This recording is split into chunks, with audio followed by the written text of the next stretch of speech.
made a safe home for their family until the night of November 19th, 1988. It was the night after Leonard Tout's 21st birthday. About midnight, he returned to the isolated mobile home he shared with his wife, Cindy, their 2-year-old son, Ryan, and their baby, Angela.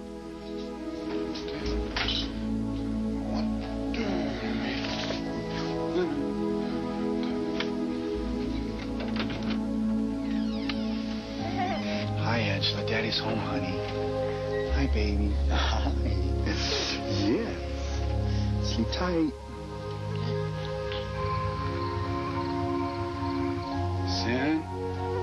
Cindy. Hey, honey. Hey, man. How you doing? How you doing? I had a great time tonight. Time for night-night now, okay? All right?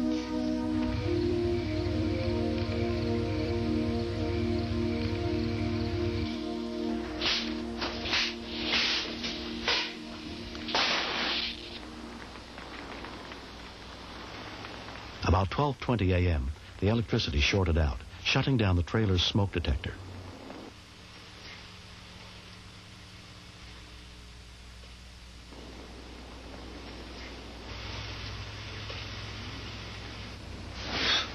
I just sat up and there was just thick smoke.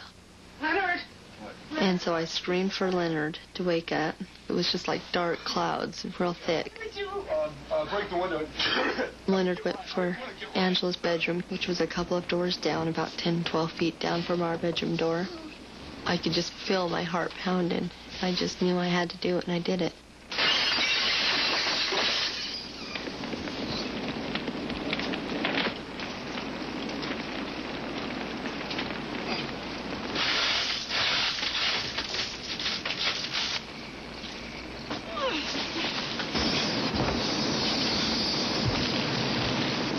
I was waiting for Leonard to hand me the baby. Then the other, then for him to jump out.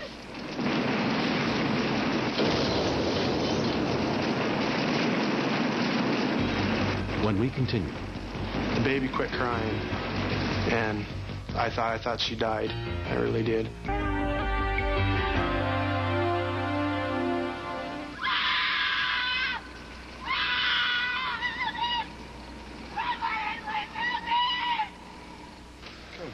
a quarter of a mile away, 24-year-old Jay Sines had just gotten home from work.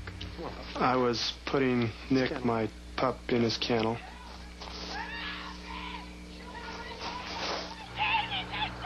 I could see flames. I've never heard any scream like it before. It's piercing. It just sent chills through my body. Jay ran inside and told his wife, Tony, to call the fire department. He was just really panicky. He was screaming. So I looked out my window and I saw flames. I mean, I knew he was going to help because just by his voice.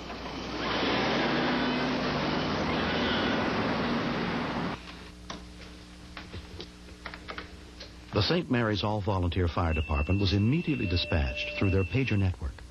We have a possible structure fire in Milltown, exact location unknown.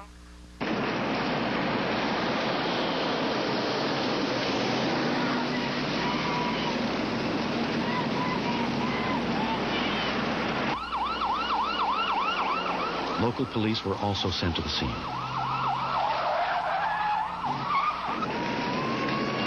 I saw a woman at the top of the driveway screaming and waving her arms. You could also hear the baby crying in the background. I was hysterical. I was screaming, and I was trying to explain to him that Leonard and the kids were still in the trailer. My husband's in there! My baby! Ryan! First thing that hit me was the smoke. It just took my breath away. Then I stepped on top of Leonard, but he was kind of fighting me, telling me to get his kids first.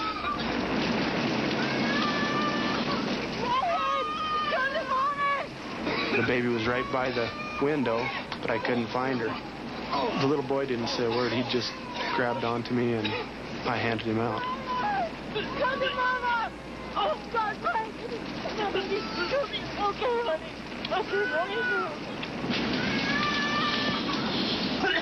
I was getting real weak from lack of oxygen. I just felt I had to get out or I wasn't going to make it out. God, please help me!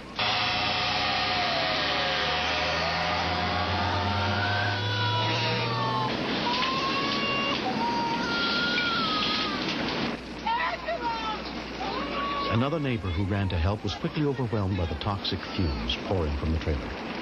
He started coughing and choking and lost his breath. The baby quit crying, and I thought she died. I really did. Something just hit me, and I didn't think I could jump in like I did before, so I had to bring something to stand on. The first police officer on the scene warned Jay not to go back into the burning trailer. I thought to myself, my God, if there's anyone left in that trailer, they're probably not alive.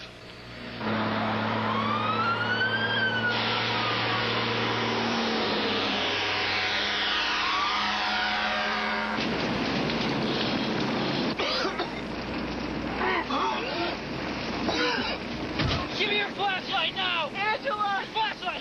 I mean, you take a breath and you don't get anything but smoke. I was starting to get weak and dizzy, and there was no way of getting any oxygen. And I got on my hands and knees and crawled around to the other side of the man. I could see a blanket. About that time, the baby started crying again.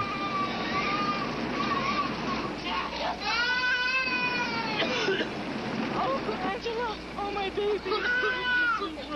Okay, honey. And then I said to myself, this is it. I gotta either get this guy out of here or I'm gonna have to leave him because I couldn't take it anymore. Though Leonard weighed nearly 250 pounds, Jay managed to lift him out the window.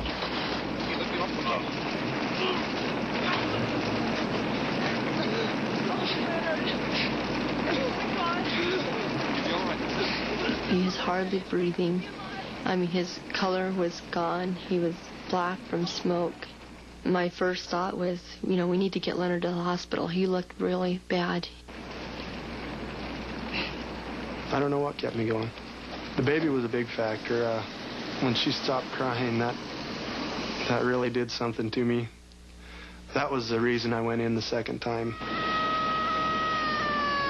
Within 11 minutes, the fire department was on the scene. But by that time, most of the trailer was in flames. The kitchen was involved in fire, the dining room was involved, and the living room, which was all a common room. The temperature did reach, I figure, over 1,000 degrees in the bedrooms. Anything that was plastic melted. If Jay hadn't have heard Mrs. Tout that night and hadn't gone in and saved that family, when we rolled up, we would have been recovering bodies. I mean, heroes, that's something you read in books, see on TV. But to meet one and to have one, save your family, it's just unreal. It really is. 6 months after the accident, Leonard Tout is still recovering from serious burns and lung damage. But he and his children would not be alive today if it weren't for the courage of Jay Science. I'm really glad that there's someone like him around that would do something like that, especially with him having his own family. Not to care about going into something like that for someone else's and not think of his own. I'm not a quitter. I've never quit anything in my life, and maybe that's it. Maybe I don't know when to quit. Maybe that's what kept me going. I just didn't want to give up. To Jay, the ultimate hero. Yay! For risking his own life to save the Tout family, Jay was awarded a Carnegie Medal for Valor. I would never recommend anybody doing what Jay did, but under the circumstances, Jay took his life into his own hands, and Jay was successful on the mission that he had. The value of a family is, how lucky you are to have a family. And just every time I look at him or hold him, I think, man, I don't know what I'd do without these kids.